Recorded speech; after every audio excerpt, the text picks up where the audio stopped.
রাত জেগে হোস্টেলে কি করেন মেয়েরা। Case study 1। নাদিয়া আঞ্জুম বৃষ্টি ইন্টারমিডিয়েট পাশ করার পর উচ্চশিক্ষার জন্য বাবা মা যশোর থেকে ঢাকায় পাঠান শান্তশিষ্ট আদরে নাদিয়াকে। 2000 টাকা মাসে আরো 3টি মেয়ের সাথে আজিমপুর এলাকার একটি মেসে উঠে নাদিয়া। ঢাকায় আসার 1 মাসের মধ্যে অবাধ স্বাধীনতা পেয়ে আশ্চর্য রকম ভাবে পরিবর্তন আসতে শুরু হয় নাদিয়ার মাঝে। যে মেয়েটি যশোরে মা বাবার সাথে থাকার সময় রাত 12টার মধ্যে ঘুমিয়ে পড়তো, সে এখন ঘুমোতে যায় ভোরের দিকে।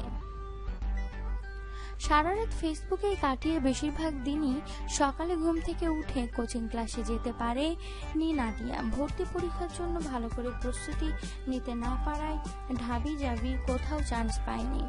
এসএসসিতে গোল্ডেন প্লাস এবং এইচএসসিতে জিপিএ 5 পাওয়া নাদিয়া শুরু হতাশার।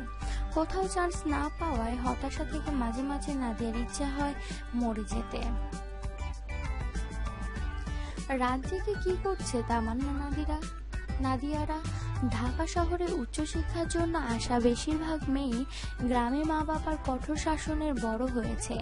ইন্টারমিডিয়েট পাশ করার পর উড়ো মনের সাথে ফ্যামিলি শাসন থেকে মুক্তি পেয়ে ঢাকায় এসে অবাধ স্বাধীনতা পাওয়ার আনন্দ, এতেই পড়ালেখা থেকে দূরে সরে মোবাইল ইন্টারনেটে অতিরিক্ত আসক্ত হয়ে পড়ছে তামান্না নাদিয়ারা।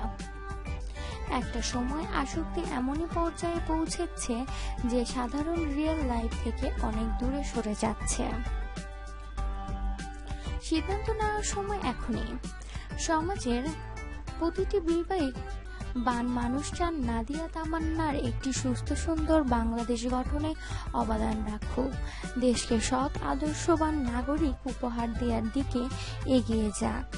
তাই সিদ্ধান্ত নেওয়ার সময় এখনই।